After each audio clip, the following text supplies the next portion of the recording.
if I pick up? Yeah. Okay. So I just want to reiterate what Susan said. Welcome everyone, and we're so pleased that you're here with us tonight. The reason that you've come is that you're worried about racial injustice and you want to do something about it. Most of our volunteers in this group are white, as is most of our leadership team, and presumably most of you in this audience also. And some of us have been thinking about racial injustice and white privilege for a long time. Some of us are just starting this journey now. Many of us are somewhere in between. And the point of all that is that we're all here and we want change and we need everyone. And we're all trying to move forward together. Talking about race can be uncomfortable for white people. And that is part of our privilege, being able not to talk about it. But it's something that we have to do anyway. Robin DiAngelo, who's the author of White Fragility, spoke on CNN with journalist Felicia Whitfield the other night, and we thought her framing of this was very helpful. So I'm going to read what she said about understanding what bias means and what racism means. Unconscious implicit bias is what everyone absorbs just by living in a culture where they are constantly given different messages about different people. And implicit bias is unavoidable. We all have prejudices and bias. Unfortunately, we've been taught it's bad to have those things. And that has us defending and protecting and denying that we have them, rather than taking that deep look that would help challenge it. While implicit bias and racism are connected, they're not the same thing. Racism is what happens when you take one group's collective racial bias and you back it with legal authority and institutional control. Then it is transformed into a system, because there's so much homogeneity in the groups of people that are controlling that system that it gets embedded in everything. That's why Black people can have an implicit automatic bias against me just because I'm white, but I don't live in a world in which I have to worry about that, because the impact of my bias on them, when it's backed by every institution, including the police, is just so profoundly different.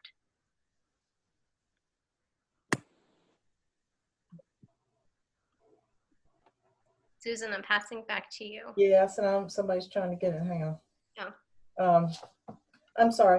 We're very pleased to have with us tonight Representative Robert Reives, who is going disguised as Susan Blunt. We're pleased to have you here tonight to talk to us about how we can fight for racial justice. Representative Reives has served in the North Carolina House since 2014, representing House District 54 in Chatham and Durham counties. He is the Deputy Democratic Leader of the House. He's a former Assistant District Attorney and a criminal defense lawyer. He's currently an attorney and partner at Wilson, Reives & Silverman in Sanford. He has a JD from UNC at Chapel Hill. Now, if you have questions for him that he doesn't address during his presentation, please add them to the chat at the end. Representative Reives, our country is having a reckoning about how racism affects Black Americans. We're eager to hear your thoughts about what's happening and what you think needs to happen now so that we can have real lasting change. We turn it over to you. Thank you, and thanks everybody for being here. Number one, I think that is very, very important. And I appreciate Neighbors on Call as always. I do wish you have a chance to knock some doors this time because you guys are so good at it. But everybody, thanks for all that you do. Thanks for your organization. And it was funny, I got a chance to look on Facebook because that was before Becca sent me the link. And I was going to pull the link from there. And I mean, it's amazing how much the organization has grown. And I think that's something to be proud of. And I can't clap hands on Zoom, but you know, clap your hand at home and just be happy about that. But what's been going on since the George Floyd murder, to me, has been nothing short of amazing. If you had asked me about this probably a week and a half ago, I would have felt like, yes, there's anger, yes, there's frustration, but I don't know that this country is at a point where it will start taking this seriously. And really, after this past week, I've really been heartened. You're seeing companies coming out with statements. You're seeing NASCAR just banned the Confederate flag, for those of you. I mean, that if you had asked me all the things I was going to see this week from some organization, I can promise you that I wasn't going to see NASCAR banning the Confederate flag. And because of that, I feel good about where we are. What we've got to figure out is how we go forward from here. And this is difficult. I mean, there's just no way around that point, is that it's really, really difficult, because I think it was Becca that was speaking earlier, talking about how uncomfortable it is for people to talk about race. And it's a really funny thing, because I've always obviously been conscious of race being African American. But I remember the feelings that I had between 2007 and 2011. And it's really funny. 2007 going into 2008, and obviously the election, you know, I just had hope. I remember watching Obama's inauguration, still in shock that it happened. You know, I remember when he accepted, you know, the night that he won, and it's just, I was just astounded. And I really did, as cynical as I have been at times about our country and race, I really had hope. And then I remember watching the 2009, 2010, and I remember watching Democratic congressmen running their ads saying, "Hey, I'm not with those guys." And, you could figure out the code about who those guys were. And and I'll tell you, I was profoundly disappointed. I mean, and I want you to think of it in these terms: that you're bringing home your significant other to meet the parents, and you bring that significant other home, and I'll use he because I'm a he, and you he, whichever. And that person has a Harvard degree. They're a constitutional law professor, probably one of the most brilliant people you've ever met, kind-hearted, never loses the temper, just pleasant, great with people, great with kids. You can't find anything with this person where you're just like, man, I'm worried about how the parents are going to react. And you get that person home, and the parents are just like, send that guy back. And when you think about that's really where I think your African American community was after the Obama election. And we're thinking, we're not just sending one of our best and brightest African Americans. We're sending one of the best and brightest presidents that we've had. And there were parts of our country that soundly rejected it and never could tell you why. So I give you that backdrop so you understand why this week has been so significant. Because, these are conversations a lot of us want to have then. Like, guys, let's face the fact that we're comfortable when people continue to insult, continue to go after, continue to antagonize a president who went 8 years with no scandal, which is impossible these days.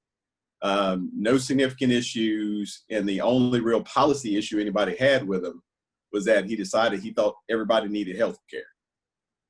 So with that being said, I think that to me was when we wanted to have that conversation. So now, fast forward to George Floyd, it is outstanding to have the opportunity to have the conversation now, and people have openly talked. And I would tell you that to solve the problem that we have in the country, I think it's pretty simple as far as what the step is, but it's hard internally to make it happen. And what it is we have got to get to a point where we make being a racist uncomfortable. And I know that sounds like, oh, well, that's easy, of course, but it's really not, because race problems occur when the other race isn't around. You don't have that problem. Like, for instance, when I'm sitting in the General Assembly, I'm not going to hear certain discussions. I'm not going to hear certain things when I'm sitting there. I mean, you're not going to have people saying generally highly insulting things while we're sitting there in the General Assembly. But the problem is when you get home. And I think all of us short sell what our silence or what even our approval means to the people around us. When people get home, they get around the people that they care about, that they love, that they respect, whether they admit it to you or not, they're watching you. We always know this with kids. We always assume our kids are looking at us for cues, but really everybody around us is looking at us for cues. And so how you socially conduct yourself is really based on what's found acceptable by your parents, your children, your siblings, your significant others, your aunts and uncles, people like that, what they find okay for you to do is what you tend to do once you get out in public. So if when you're making a lot of racist statements or things of that sort at home, and nobody's either correcting you or else they're joining in with you, then that makes you think that's okay. And then, of course, when you put on top of that, the government pretty much saying okay to do that type of thing too, it really gets to be a lot. And so what people will say is like, look, I haven't done anything. I'm not making those comments. I'm not making those statements, and I don't believe like that. But the truth of the matter is, when you're silent when those things are being done, then you are really given a seal of approval. And trust me, I understand it's uncomfortable. But there are lots of these issues in our lives that are uncomfortable. I mean, think about those of us who have been touched, for instance, by substance abuse. You know, nobody wants to be the one to tell your brother or sister, hey, I think you've had enough to drink. Hey, I don't think you ought to be doing this. Those are uncomfortable conversations because you're presuming to have a better sense about what they should or shouldn't be doing than they do. But the truth of the matter is, that's what we're here for. And if you love people, that's what you do. And somebody just put in the chat, Thanksgivings. That's the perfect example. Because, you know, every time there's Thanksgiving or Christmas dinner, there's that one relative who's just saying a whole lot of stuff nobody wants to hear. But that person is always the most vociferous, they're the loudest, they're the hardiest, and nobody feels like getting into that fight. Sometimes you got to get in that fight. So what I would propose to people who are not minorities is understand that minorities depend on you. They depend on you to be the voice of reason in those circumstances to make people uncomfortable there. Tolerance is great. I mean, tolerance is what we're built on, and that's what we should be. We should be tolerant of people when the only thing we're being tolerant of is their difference. And the fact they don't look like us, sound like us, practice our religion, love who we love, that type of thing. But tolerating hateful actions is not what we're built on. And that's really not how we get ahead. So that would be my, I guess, quick synopsis of where we are, why I'm happy to see where we are, but what we've got to do going forward. This can't stop because we're getting ready to go into November. We can't start going back into our corners again when November comes, because the reality is this: if we continue as good as we've done, if we continue to have a government that represents us, that really hates, and there's just nowhere around, and I hate to say that because I'm presupposing what's in somebody's mind, but all I have seen from some of our most ardent leaders right now is hate for everybody that's not them. And we cannot continue to say that's okay, because unfortunately what we're doing a lot of times, we're saying, well, as long as they're hating that group over there, I'll be okay. And that's not okay. You know, because if one day, you know, in the interest of self-preservation, and one day it will be you. But that is something that I'm really glad to see that we're speaking out about. And I see a question already and I missed it. But Representative Reives, we were going to help moderate the questions later. So we've got someone who will weed through those for you. Patience and Bonnie are great at weeding through the questions and making sure we don't miss anything. Before we pass it over to audience questions, do you mind telling us a little bit more about what needs to happen? Like, what are there's the personal stuff that we really need to deal with. What's the policy, legislative piece of this that creates long-lasting change? There are several pieces that you got to work on at this point, right? Trying to get it straight. But first, you know, obviously the personal accountability. But secondly, when we start talking about policy, and this is something I actually had a chance to talk on WUNC about today, what you really got to do is start diversifying at all levels. And the mistake that we make a lot of time is twofold. One, you think that by diversity, the first thing that comes to mind of some people would be things like affirmative action, like I'm doing this person a favor, getting them in where they otherwise would not have fit in. And I think that's completely inaccurate this day and time. You can find not only highly qualified people, but people who make your organization better, who aren't like you. Get those people in at all positions. One of the examples I use today being in criminal law, I've been a prosecutor, I'm a defense attorney now, and the one thing I can tell you is this: it's great having African-American judges, but not having more African-American law enforcement, not having African-American magistrates, not having African-Americans in the DA's office. I mean, I've told them, I've traveled around the state. You've got DA's offices that don't even have African-Americans answering the phone. I mean, there is not an African-American anywhere in that office. And the reason that's important is because each one of these levels I've named make a decision. By the time a case gets to a judge, it's kind of over. I mean, the judge sentences and all that type of stuff, but there are a lot of decisions that have been made at that point in time. So what we need to do is to, one, diversify. Two, I do think we need more training, because I think we assume that people know how to work with people who aren't just like them. And that is a completely incorrect assumption, especially these days. There was a point in time where at least you were having to be around people who weren't like you. You were seeing them at work. You were seeing them when you went to the stores, you know, when you had smaller communities. But now, especially if you live in a city, if you live in Raleigh, you can literally go your entire life without having a meaningful interaction with somebody different. So with that being said, we do need training. So training is something else. I'd love to see us take some of these law enforcement agencies that have been really good about interactions with their community. For those of us that are in Chatham County, you know, Mike Robertson has made this a priority of his. Let them help us develop training standards throughout the state so people can learn to do these things. But also train throughout the criminal justice system, train throughout businesses. Again, if you don't understand people who aren't like you, sometimes what happens is you do miss out as a business because you don't understand what that person can actually bring to your business. So training is a big deal. I think another thing I'd like to see people do legislatively is recognize areas where race seems to have an overt effect. And when you identify those areas, let's try to legislate. I don't believe government should come in and force people to do anything. I'm not saying that, but I think government can come in and help make situations better.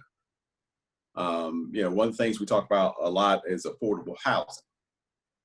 Government has a place in that, you know, those type of things. So those are the kind of things I'd like to see legislatively, along with the personal accountability. And I'd also like to see community-wide. But again, not only can we legislate it, but people are going to have to push for that themselves. People are going to have to say to people, hey, I think this is a good idea and this is why, and try to push it. Because if it's only African Americans pushing these changes don't happen. And if they do happen, they don't happen comfortably. Another thing we're going to have to do is invest better in education. That our schools are becoming resegregated. There's no way around that. Our schools have become resegregated. They're going to continue to be resegregated. And if that's a reality, we've got to make sure we're investing evenly in our public education system. So those are the type of things I would like to do.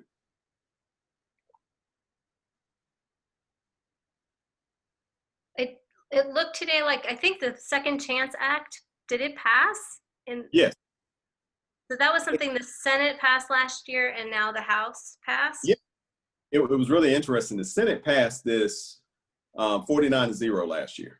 And so all of us on our side are thinking this is an easy lift. This is going to happen. And for various reasons, I'll just leave it at that. It never got a hearing in the House. And so it's been sitting for 13 months. And so Darren and I sent an email to the Rules Chair, David Lewis, and just said, look, you know, this is an easy lift. Last week, we heard the speaker talk about wanting to do better in this area.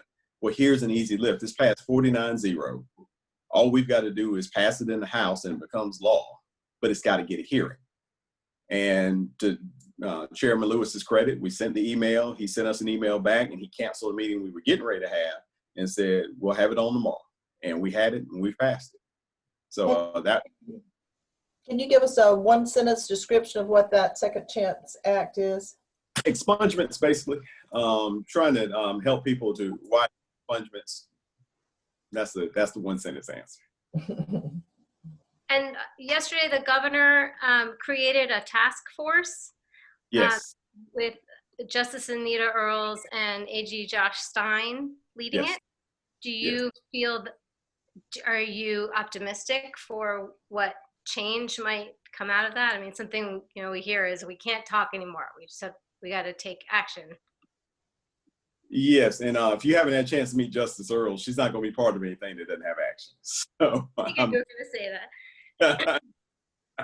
So I am very confident there will be some action. I was excited when I saw it because I thought it was a real effort at a real meaningful task force. I think that you can't create task force that just sound good. You need to create a task force that has a mission and that has people that can execute that mission. Because I've seen, just frankly, I've seen it before. I've seen it in our legislature. We'll say, we really care about this problem, so we're going to create a task force. We're going to put a lot of people in charge of it that have no experience in this area, and then we're going to set it to start meeting 6 months down the road. Well, to me, that you're not taking that seriously. And the governor's saying, yeah, I'm taking it seriously. I'm doing it right now. So I was really excited to see this. That's great to hear that you have confidence in that effort. Mm-hmm. Yes. Before we pass it over to the chat questions, I just wanted to I saw a question in the chat and I wanted to connect it with something about Neighbors on Call and then ask if you had any thoughts about it.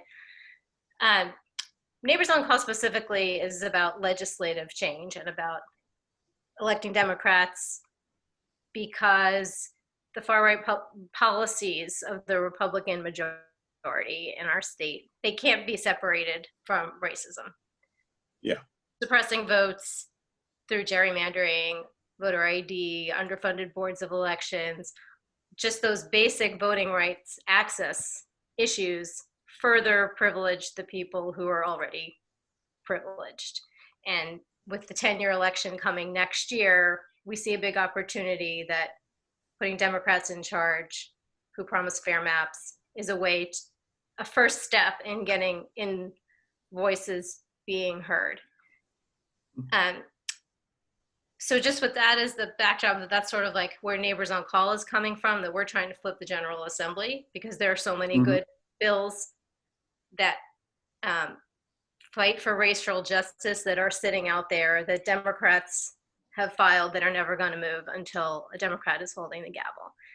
So that is the background. I wanted to highlight a question that Ann Wisnant put in the chat that's come up other times and certainly something that the NOC leadership team talks a lot about, which is as an organization that is mostly white activists and led by mostly white activists, how do we, this is rephrasing, this is not exactly what Ann said, I'm rephrasing it a little, and Ann, you can put in the chat if I'm not saying what you meant, but can we act in an anti-racist way? Can we be fighting for racial justice in an anti-racist way, given the structure of our group?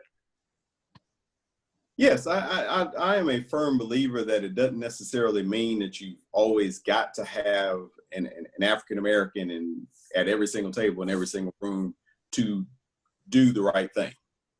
And what I think you've got to do is you've got to have a mindset. You've got to have a mindset that this is part of our focus. Just as you talked about with fair maps, fair maps has been something that, we both have been really, really into, really trying to figure out how to make work, that type of thing. And that has become a focus. And a lot of you have been at meetings when we talked about it. 10 years ago, you start talking to people about fair maps, their eyes glazed over, they have no idea what you're talking about. Now, when you say fair maps, people understand. Anti-racist behavior has to be the same. You have to have people understand this is part of my focus. This is part of who I am. This is the base package that whatever else we agree on, we've got to agree on this right here. And so I think that if you do that, then you can overcome some of the shortcomings that you're going to have by not having an African American there in the room. Do you want to have more African Americans if you can? Of course you do, because you want your organization to always be reflective of what the community as a whole looks like. But again, to me, is making it an important issue. And what has happened really too often is that you've had organizations that they may not be racist organizations, but they also have not felt like that racism or racist behavior is a line that couldn't be crossed. I think what you've got to do is just say, these things we hold as our core values. And I think if you do that, then your organization does what you're trying to do. Thank you for that. And there was more in Ann's question that we may be able to come back to, but I appreciate you addressing that one. Patience and Bonnie, Are you ready for us to pass it to you to start pulling questions out of the chat? Sure. Hi, Representative Reeves. Hey, Hi, Paige. Representative Reeves, how are you? Good. A couple people have questions about public schools. What can we do to fight the resegregation of our public schools, and what needs to take place in the legislature that will ensure more support and funding for all public schools? I think in context of the last 2 weeks, that's a good question. And I'm interested to see how it gets done now. Because here's the reality. Private schools and the charter school movement and all of that has been about resegregation. So now we've got to start talking about that. And we do not talk about that. That never comes up when we really start having these discussions at General Assembly. And it really doesn't come up even in forums like this because people don't like to talk in those terms. And when I say forums like this, not Neighbors on Call, but forums where you have groups that are coming from both sides of the aisle, because nobody ever wants to say to the other side, you guys are acting like a bunch of racists. But the reality is, if you're going to do it, it's got to be deliberate. I mean, that's what Brown Board of Education was all about. I mean, it has to be a deliberate and intentional move to desegregate. And nobody really likes to do that, especially when you start talking about kids. You know, that's an easy sell to a parent, that even if that parent isn't racist, to say, hey, we just want your kids around these kind of kids. We want your kid to have these opportunities and things of that sort. When we start approaching it and believing that we're going to make our schools equal, then it works itself out. It's funny to me. I remember, I'll just say one community I had a chance to keep an eye on with their public school system. And at one point in time, they started, having more schools, not because they needed more schools, but they had certain populations that they didn't want to have together. Well, the problem that occurred is the school where they were putting all the minority kids suddenly had the best sports program, had some of the best math and science teachers. So guess what happened? That school that was originally going to be an all-minority school, that school was suddenly almost perfectly split. And then the middle school that fed that high school became perfectly split. Then the elementary school that fed that middle school became almost perfectly split. And that's what you want to have happen. But that's because the school board recognized what the final outcome was trying to get to. And they said, no, we're going to make sure these guys have all the resources they have. They hired quality teachers, quality principals, quality administrators. And so at some point in time, nobody in the majority wants their kid going to the second-rate school. So again, you've got to make sure that you're really putting in money and resources. But what we've done now, and I'll use my home county as an example, what the present chair of the Republican Party, I'm not going to cast aspersion on all Republicans in Lee County, but the present chair of the Republican Party, when he first got into politics, every single day said, school system's terrible, school system's terrible, school system's terrible. So eventually people started thinking, well, if he's saying it, there must be something to it. And so now you suddenly got people looking at the school system saying it's not a good school system. And then suddenly you don't want your kids in it, or you want to have this change, you want to have that change. We've got to uplift our public education institutions. We just got to do that. And so to me, resources, number one, attitude about it, number two, and deliberate and intentional concentration on making sure you don't get those schools resegregated, because it's easy to segregate schools. I mean, when you start going by zip code and you start doing all these type of things, the next thing you know, it's easy to have an all white, all black, all Hispanic school. But you've got to be deliberate about making sure that doesn't happen. Judith has a question about the terminology defund the police.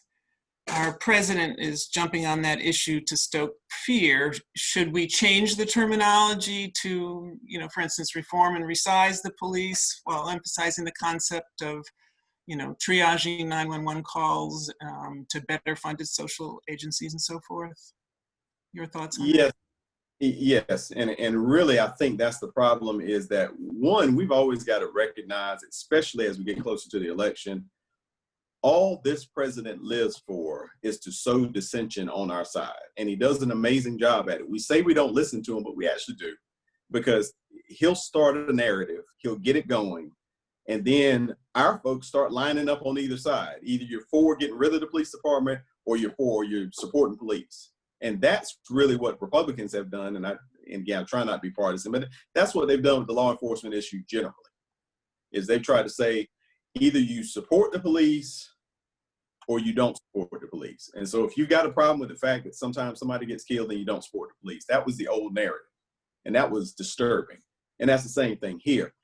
The people I have heard talking about the terminology defund the police, they're not saying, I want to get rid of a police department. What they're saying is that, well, what I would like to see is for us to take some of the resources that we put into our police, for instance, the militarization of police, things of that sort. Let's try to get those resources in other places to help, and that still helps our whole principal goal. And I think that's it. But I think you can't say, if you say defund the police, it does give an average uninformed Joe the impression that we're saying, well, we don't want a police department at all. I don't believe I've heard anybody say they do not want to have a police department.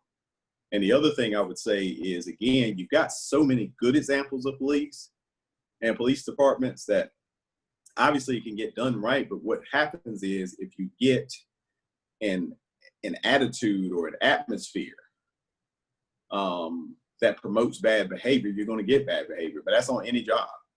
If you had a bunch of teachers who were, getting encouraged to be racist and promote bad behavior, then you're going to have a school full of teachers that treat kids bad. So, that's part of what we got to do. But yes, to answer your question, change the terminology. Okay. This is actually a comment, but it seems an important topic. Alirio says, I'm an educator in Chatham, and I'm extremely concerned about the mental health of our students, especially African Americans and Latinx, due to this year's events, police brutality and coronavirus, which have affected them directly. I'd like to see a bill which mandates and funds counselors for our students. So I guess my question is that something that could happen this year? I think so. We've had a bill that has passed that's given more funding, but I think we can get more funding. And I agree with Alirio, because it's bad. And I think we've also got to change the narrative on mental health. I actually had a conversation with an officer recently about this, and we talked pretty deeply. We both knew some people who had had challenges in mental health arena. And we talked about the fact that the sad thing is, still in some of the most high stress jobs we have, like law enforcement, there's still this narrative that if you need mental health assistance, there's something wrong. And that's not correct. And what we had talked about, in fact, I told him an idea candidly that I'm going to pursue, is trying to get mental health treatment to be as regular as any other type of medical treatment. So for instance, when you go for a physical, you do some type of mental health exam. You have a chance to talk to somebody, make it available and free, for some people. We used to have a good working mental health system. We had a horrible history in this country of mental health. We started trying to figure it out. We started getting it right. And I would say right around when my wife started working in mental health in the early 90s, I know, for instance, the Lee Harnett Mental Health, where she was working at that time, was one of the highest rated mental health agencies in the state. And we were getting it right. And then all of a sudden we jumped into this privatization. And that doesn't work, because what people need doesn't lend itself to profit, because the people who have the most money don't have the most need necessarily. A lot of times it's the people in lower economic strata that need mental health assistance even more, and they can't get it. They have no avenue to get it. If you're wealthy, you don't need a mental health system, because you can go find help for your loved one on your own, because you can pay for it. But we really need to do better with mental health, and we really need to fund it better, and we need to restructure it. And I think we got to get the for-profit out of there. I just don't think that works for mental health. Okay. There's a question about the House Bill 1169, which is addressing the elections, during COVID-19.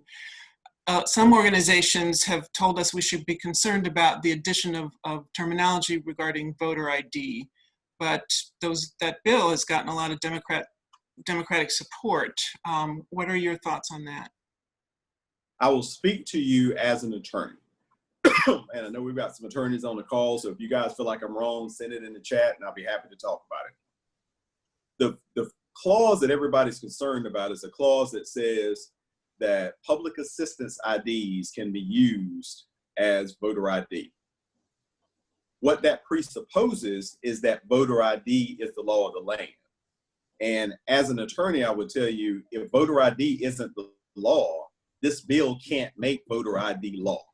There's nothing in that bill that can do that, because including that clause doesn't do anything. It's just like I say, you know, also I want to stick in here that if spaceships come down from Mars, those spaceships need to be painted purple. Well, that presupposes we got a spaceship coming from Mars. That doesn't mean that because I put this clause in here, now we're going to get spaceships. And I understand the concern, but I mean, but some of the organizations who were upset about the term, we consulted their attorneys. And so, you know, that was why I felt bad for some of the blowback that some of the Democrats got, because I mean, the people that worked on the bill, I mean, for those of you in the progressive community, Allison Dahl and Pricey Harrison worked on this bill. I don't think Pricey has ever been considered a shield for the Republicans. Is that fair to say? And so if truth, that's kind of where it is. Now, what I do feel is a completely legitimate concern is whether or not putting that in addresses the order that the court put in place whenever it stopped the voter ID amendment. Because one of the examples the court used was the fact that we were not using public assistance IDs. And so a fear is, well, if the Republicans are able to put that in, then they can go back in court and say, hey, you guys said one of the reasons you didn't like our amendment is because we didn't use this type of ID. Well, now we've put it in.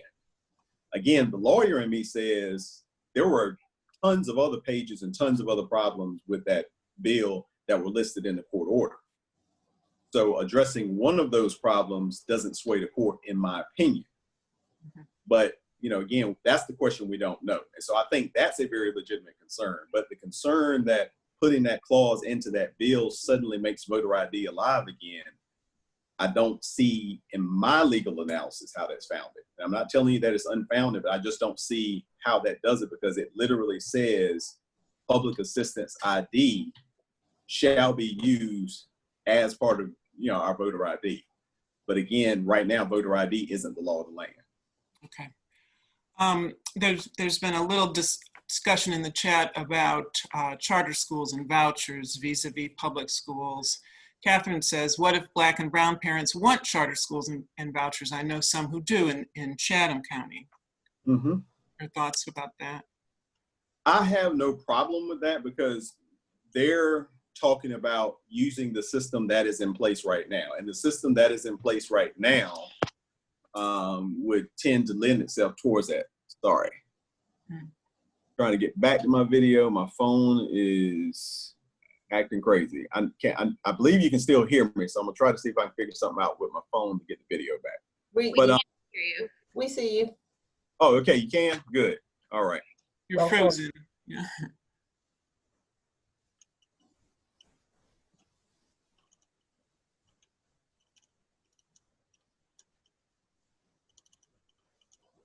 Still there, Representative Reives?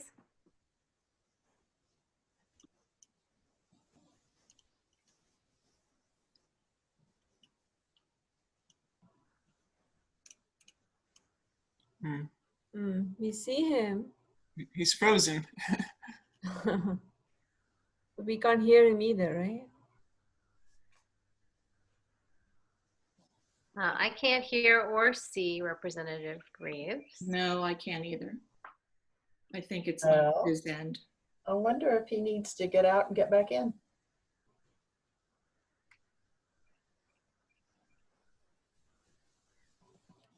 Well, while he's hopefully coming back, we can take a minute to talk about things we would normally talk about at the end, and then he could continue through. He can continue through to the end.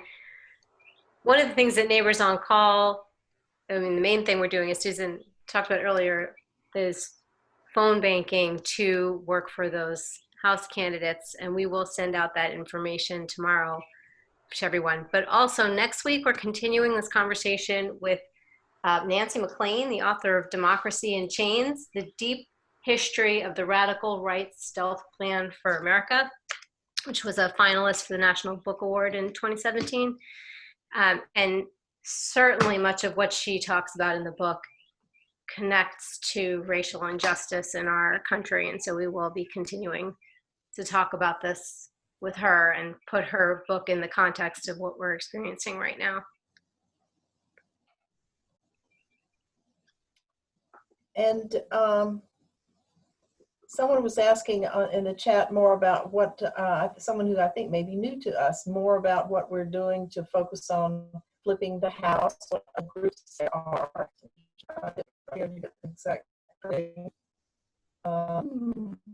But that is our focus in Neighbors on Call. And as we said earlier, no longer will we be canvassing, but that is, if you want to focus on flipping the North Carolina legislature, that is our entire thing that we are doing. So we are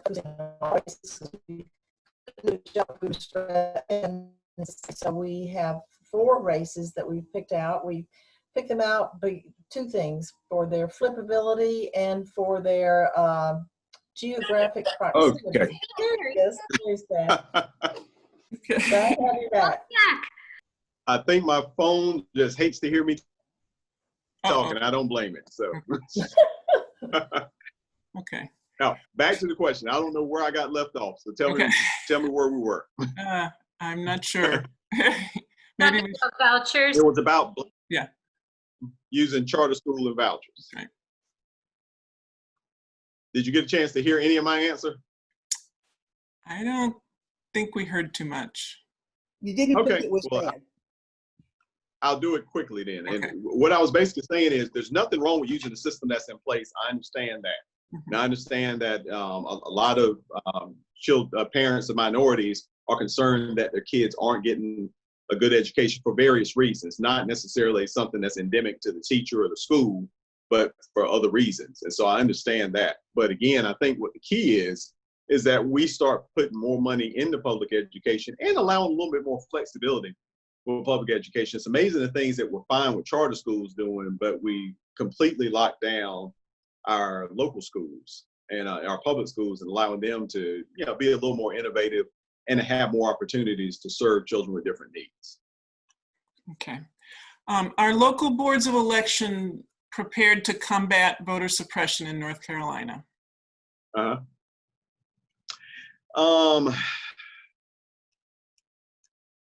don't think they're adequately prepared. I think there are some opportunities that they have that they wouldn't, that I think some of us are going to go back home and talk to our boards about, but I don't think they're adequately prepared. I don't think they've got the money they need. I don't think that they've got the equipment that they need. I don't think that they've got the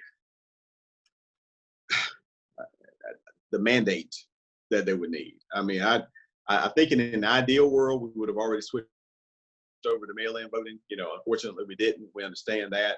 That was the other reason that people were really pushing the elections bill, because we want to at least relax the restrictions on absentee ballot. But the local boards are going to need a lot of money. And the problem is that we keep kind of playing around with it. I mean, you have people in the majority that are stating they're serious about trying to help, but then we keep having these holdups for that. So no, I don't think they're adequately ready right now. Okay. What is the perception among legislators in Raleigh of the Black Lives Matter movement?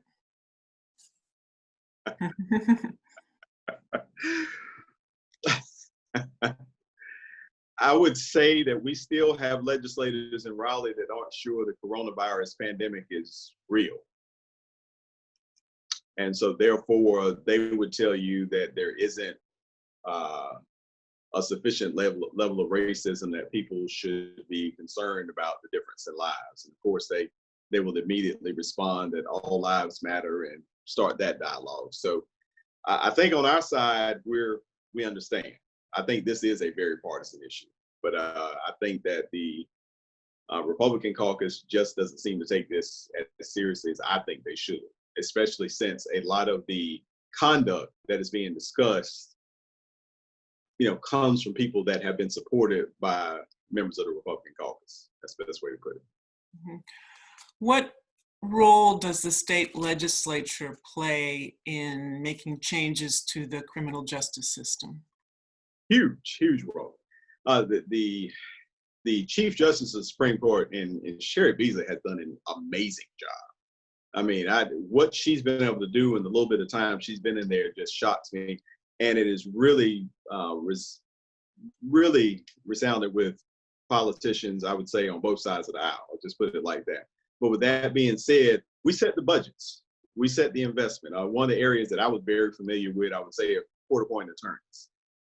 When we cut those budgets, I mean, they've been struggling ever since. And you got people off. Like when I first started, you had just as much chance to get, the highest regarded attorney in town as you did the lowest regarded attorney in town, whatever ranking system you use. But we've developed a system now where that can't happen anymore. We don't put resources into the courts so that we can have enough courts to turn cases over. If you're in a smaller county, you can't turn cases over. We set training standards. One of the big issues we had was a couple of years ago about body cams. We're the ones that decide if everybody's got to have body cams, how much money is in there, and all that type of thing. So the General Assembly plays an outsized role in the criminal justice system. And again, I wish we would take it more seriously instead of thinking that the cure to every crime is just to lock everybody up and just hope for the best. Claire says, given that the Republicans are way too far gone to reach on this, are there particular pressure points we should be focusing on for Democrats who might be reluctant to take action in some important ways to support racial justice? It's hard for me to think that there are, and the reason I say that is this, is because I think it's become such a clearly defined Democratic issue that I think any reluctance that you would see would not be a reluctance that comes from the heart of the person that you're seeing it in. It's more or less trying to figure out that particular person's district. And so what I always tell people is this: if you really want to see certain types of change, then make sure you support the people who give you that change. And I mean this candidly. I mean, if I might be frank, I think a habit that I have seen develop sometimes is that you'll get, let's say that you've got somebody as, and you guys know districts that's in, like a good 51-49 district. And so you want them to take certain positions that maybe are a little farther from center than what they seem to be comfortable with.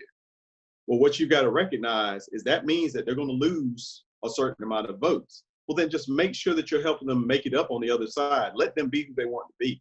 I got lucky with Chatham County, and I don't mind saying that. And I mean, and then to be able to pull Durham into there, I can just be me. I don't have to feel like that, I've got some type of restriction about who to be or anything like that. And that tends to fit my personality anyway. But you've got some people that, it means something. I won't name legislators' names, but I'll say, like, I'm thinking in my mind right now of one particular legislator. That legislator is smart, progressive, really, really a good team player, but that legislator is in a district that's a Republican district. And so if we want that legislator to be able to be the best they can be, your question's got to be this: is it better to have half of what you want with that legislator and, be able to get most of your stuff through and keep that seat? Or would you just rather say if they can't be that person, then just lose that seat to a Republican? Well, I think we would all say it's better to have that vote and have that seat. But we've got to get out and make up that difference. And that's really what it is. So it's less about pressure points and more about support. And I know that sometimes we don't see the immediate advantage of support, but I'm telling you, frankly, as somebody who has had just unyielding support in his district, it makes all of the difference. I feel like that I can get out and I can make arguments that my district cares about. I can make debates. I can make statements. I can be frank. I can have good discussion. And I feel like that the people who elected me trust me enough to believe that I care about their values, that if I'm making a decision, there's a reason. And it's not one of those situations where every time I take a vote, somebody's assuming the worst. They assume the best, and I appreciate that. And you've got to give that support to any of your elected officials. And it's not just state house Democrats, it's federal Democrats, it's Democrats at the county level, at the city level. It makes all the difference in the world. There's nothing like knowing you're going into a vote and knowing that you got the support and trust of your people. Mariah wants to know, what's the best way for us to show that support? And I would tell you, it sounds funny, But the two ways that are best for me, I love getting the emails and the postcards just saying, hey, we appreciated what you did. I do. I read them. I don't get a chance to answer them all, but you do, because you get enough social media content that tells you you're an idiot, you never should have been in office and all that kind of thing. So it is nice to have somebody say, hey, this vote didn't particularly do anything for me, and it's not something that was like, an easy win, but we're paying attention and we appreciate what you're doing. So sending, and I know some groups have started, sending the postcard. Those postcards were a great idea. So those are nice. But I think that if you'll do little things, and really the more important thing, defend your elected official at home. Like what, and I know that sounds crazy. And I don't mean this time, this isn't like the race discussion where I'm talking about specifically in your house. I'm saying that when you're in, a Democratic Party meeting or something like that, and somebody's saying, hey, I can't stand this person because I never see them, they never seem to do anything, blah, blah, blah, blah, blah, blah. That's a time where you can step in and say, no, she's been good.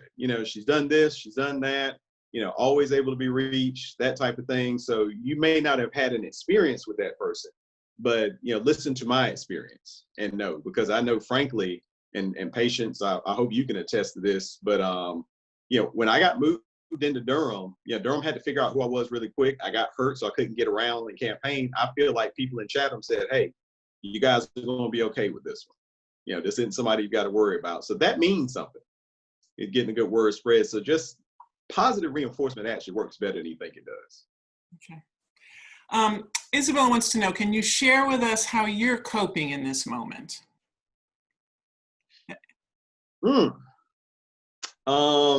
Both as our esteemed representative and as one of our cherished neighbors. I am coping. I'm assuming we're talking more about Floyd than virus. And if we're talking about Floyd, it's been tough. I've admitted when I've spoken publicly, I'm still angry because I wish we had fixed this before it got to this point. But I've had reason to have hope. But it's tough, and it's tough because I've got kids. It is, I've hated having to have these conversations. I was riding with my daughter yesterday when she cajoled me into getting her some ice cream. And so I'm taking her to the ice cream shop. My son's back there, but he's just listening to his music. And she said, here's what I don't understand, because she was looking at her own, little text groups with her friends. She says, everybody has taken a side on this. And she said, I don't understand why it's so bad and it causes so much controversy to just ask people not to be racist. And, you're just like, good grief, I can't believe we're having this conversation. And it really is. I mean, because when you think about the ask out of this whole movement, the ask is that I don't get murdered at a rate any higher than anybody else. And I just get treated just like everybody else. And that's been a fight. And I mean, and it's incredible to see that fight. And so, that's been tough. And if you've heard me speak, I've talked about the discussions with my son who's 8. And, it's the same confusion. And it's just like, why is this something that makes people mad? This should be something that people say, whoa, I didn't realize we were this bad. Let's get better. And so it's been tough. It's been tough because I hate, and it's not that I'm one of those parents who wants to hide them from everything. I know they got to face it, but you kind of wish they could face it a little bit later down the road.